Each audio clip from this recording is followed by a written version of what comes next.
నమస్తే, welcome to my channel. నేను విజయ్ చక్రధర్. మన గత ఎపిసోడ్స్ లో లంసమ్ ఎస్ఐపిలో ఏది బెటర్ చూసాం. అలాగే మనం క్వాంట్ స్మాల్ క్యాప్, అలాగే నిప్పాన్ ఇండియా మిడ్ క్యాప్ తీసుకున్నాం. అంటే ఒక స్మాల్ క్యాప్ కేటగిరీలో నుంచి ఫండ్ ఎలా ఉంటుంది, అలాగే మిడ్ క్యాప్ కేటగిరీ నుంచి ఫండ్ ఎలా ఉంటుందో చూసాం. ఇప్పుడు మనం పారాక్ పెరిక్ ఫ్లెక్సీ క్యాప్ గురించి చూద్దాం. సో ఫ్లెక్సీ క్యాప్ అనగానే అందరికి గుర్తొచ్చే ఫండే పారాక్ పెరిక్ ఫ్లెక్సీ క్యాప్.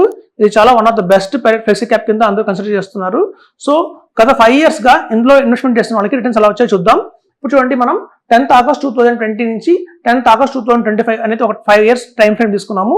ఇట్లాంటి టైం ఫ్రేమ్ లో ఎవరైతే కనుక 6 lakhs లంసమ్ గా ఒకేసారి ఇన్వెస్ట్మెంట్ చేసేసి వదిలేస్తే వాళ్ళకి పారాక్ పెరిక్ లో ఇవాళ 10th August 2025 నాటికి 16,69,000 అయితే అయిందండి. అలాగే మనం చూస్తే ఎస్ఐపి ఫామ్ లో ఎవరైతే వెళ్తున్నారో 10,000 రూపీస్ ఎస్ఐపి వేసుకుంటూ వెళ్తున్నారో ఒక 60 months కాను వాళ్ళు పెట్టిన 6 lakhs సేమ్ అమౌంట్ పెట్టారు. కానీ దాని వాల్యూ చూస్తే మనకి కేవలం 9,47,770 ఉందండి. దీన్ని బట్టి మీకు అర్థమవుతుంది, దగ్గర 7 lakhs మనం లంసమ్ గా వేసిన వాళ్ళకి ఎక్స్ట్రా రిటర్న్ వచ్చింది. మన దగ్గర చాలా మంది దగ్గర అమౌంట్ ఉంటుందండి, 10 lakhs, 5 lakhs, 15 lakhs ఉంటాయి. కానీ అది బ్యాంకులో ఫిక్స్డ్ డిపాజిట్ చేస్తారు.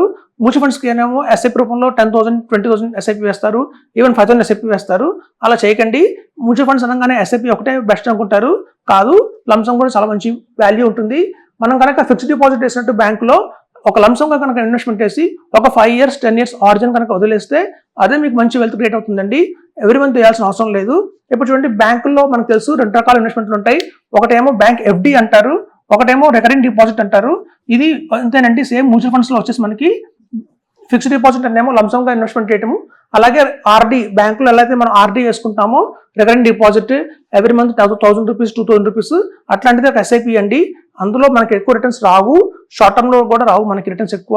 ఈవెన్ మనం మోర్ దాన్ 15 years ఉంటే గానీ మనం పెట్టిన ఇన్వెస్ట్మెంట్ డబుల్ అవుతే అవ్వదు. కాబట్టి ఎప్పుడైనా సరే ఎస్ఐపి ఓన్లీ ఒకటే మ్యూచువల్ ఫండ్స్ లో అనగానే ఒక ఎస్ఐపి ఒకటే కన్సిడర్ చేయకండి. లంసమ్ గా ఇన్వెస్ట్మెంట్ చేయడం అలవాటు చేసుకోండి. లంసమ్ గా ఎప్పుడైతే ఇన్వెస్ట్మెంట్ చేసిన తర్వాత ఎప్పుడైతే మార్కెట్ పడుతుందో, మార్కెట్ అని తెలుసు మనకి చాలా వాలిటాలిటీ ఉంటుంది. ఏదైనా రీజన్ వల్ల మార్కెట్ కనుక పడినప్పుడు మన చేతుల్లో కనుక 5,000, 10,000, 20,000 వాట్ ఎవర్ అమౌంట్ ఉంటే కనుక దాన్ని ఇంకా అడిషనల్ గా యాడ్ చేయండి. అప్పుడు మనకి 16 lakhs ప్లస్ లో 25 lakhs వచ్చే అవకాశం కూడా ఉంటుంది. అదండి, లంసమ్ ప్లస్ టాప్అప్ చేయండి. అంతేగాని ఎస్ఐపిస్ అని చెప్పి కేవలం ఎస్ఐపిస్ కాన్సన్ట్రేషన్ చేయకండి. సో ఇది బెస్ట్ ఆప్షన్ అని చెప్తున్నాను. Thank you.